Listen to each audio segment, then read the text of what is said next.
Welcome back to the second episode of the Opinion Piece with me, Andy Stevens, and my guest, Charlie Mullins, back again. This week, we are going to be talking a bit more in depth to do with apprenticeships. We're going to be looking at government. And I think the key thing is what government can do moving forward. It's going to be Labour, Reform, Conservatives, whoever. Charlie, welcome back. Hi, Andy. Thanks for having us back again. No problem. Right. We've tried to keep this away from politics, but we've got an election coming up. You were at, obviously, Nigel Farage's announcement last week. Let's look at government quickly because they're the ones that make decisions with apprenticeships. Do you think, and I think we know the answer to this, we need more people like yourself, like me, like an apprentice down the road, like a bricklayer over there, advising so they're actually a little bit more in the real world with us lot? Yeah, look, of course you're right. I mean, you know, we've all been saying for years that, you know, the problem with government is, you know, they're not connected to what I would say normal working class people that have gone into skilled trades, done an apprenticeship and become successful. They've distanced themselves from people like us, and, you know, that's the worst move they've ever done because everybody's pushing in a different direction from what they should be going in. And undoubtedly they need more working class people involved with government, whether it's advising them, working with them, or generally just, you know, sort of involved in general. I mean, we do need more working class people that have especially done an apprenticeship, working closely with the government. And you know yourself, Andy, many apprentices go on to run their own business, employ many people and become successful. If they don't go that far, just the fact that they're keeping themselves in work, they're earning loads of money, and you know, they're actually enjoying their life because they're doing something that they actually like. So yeah, it would be good if government started to realise that people that have done an apprenticeship and come from working class would be a great value to any whoever gets in next. Let's go back to when you started your apprenticeship, obviously a few years ago now. What was the big thing you enjoyed about it the most? Because I appreciate, obviously, that was a bit different to the apprenticeships these days, but yeah. I think if we can look at trying to get it back to where it should be to attract more youngsters in, when you look back at your apprenticeship, which bits do you think that was invaluable? Well, undoubtedly working with a skilled tradesman. It was like, you know, you're looking at this guy that's been in the trade 40, 50 years. It's like a master at what he's doing. He's very thorough, he's very... And very interested in teaching you. And I used to look at these people and think, God, you're just amazing. Not only are you doing the job, but you're showing me how to do it. And, you know, you learn in life that we all learn from somebody, but to actually be able to carry out a skill and you've got a youngster there and he's saying, right, look, you do this and this is what you do and you do this and you do that. And I used to think to myself, you know, I never thought I could teach somebody that and doing the work at the same time. But I now realise that if the youngster's keen, all he's got to do is watch her. You know what I mean? That's what you do. And we all learn from somebody.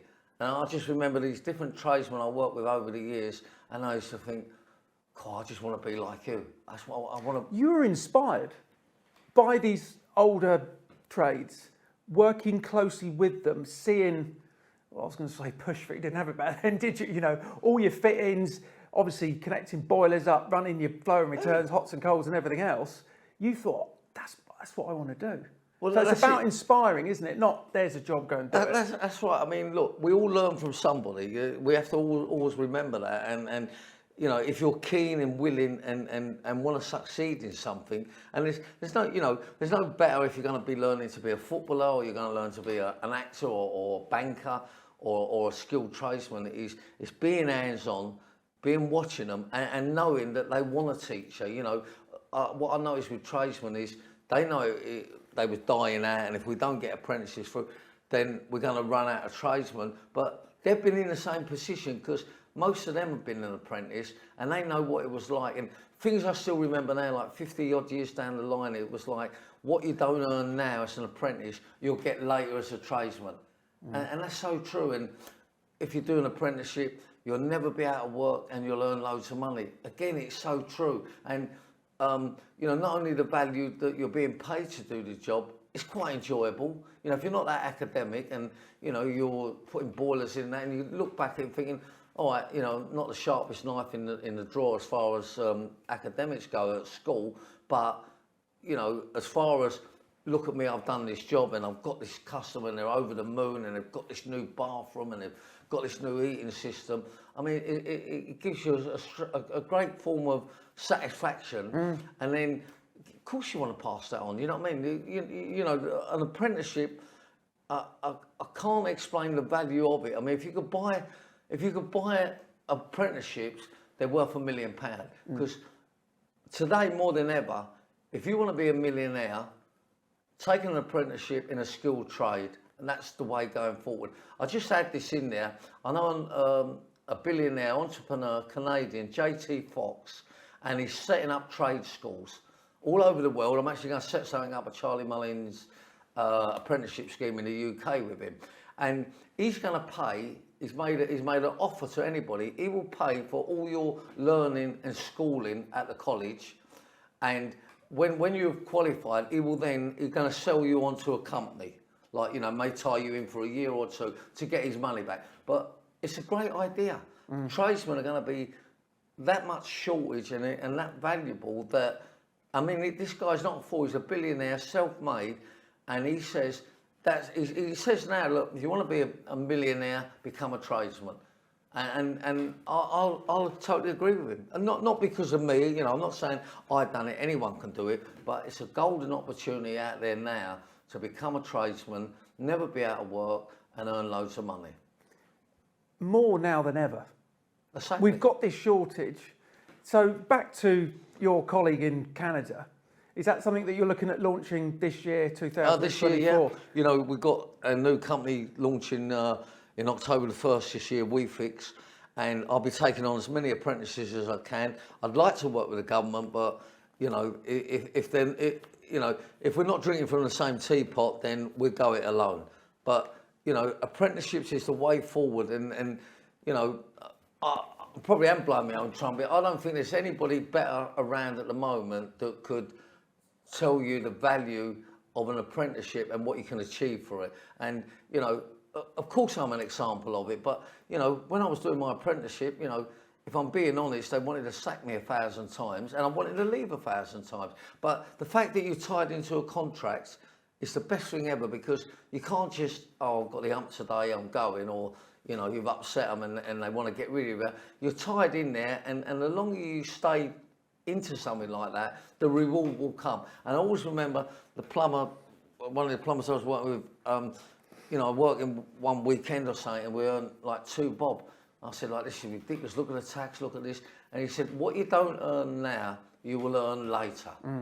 And, you know, what more do you want someone to say to you? And it's like, you know, I mean, I'll guarantee that to any, you know, when I say to youngsters now, you know, you'll never be out of work and you'll earn loads of money. And it's guaranteed. It's guaranteed, more so now than ever. I was telling people this for the last, it was told to me 50 years ago, and I was telling people, I've been telling people this for the last 30, 40 years. And it's more so today than ever. And that's it really, it's as simple as that. I mean, I think we complicate it, but you know, if you get an opportunity to be an apprentice, then take it. Final message from you, Charlie, for this week. Do you feel government are going to listen at all, or do you think that WeFix and other similar companies that will hopefully set up to get more youngsters into apprenticeships, careers, off the street, do you think we can work with government, or is this actually, if we set a path, get WeFix and other companies, this is the way to do it, they're going to have to listen? Probably, if I'm being honest, I don't think the government are going to, you know, jump into bed with us on this, because I get a feeling they're going to go back to square one, pushing everyone to university. Because you've got to remember, most of these ministers, if not all of them, that's the route they took. Like, you know, they took the, I've gone to university, I'll run up a debt, you know, I'll go on the booze for a year and I'll take a year out. And that's the life they've led.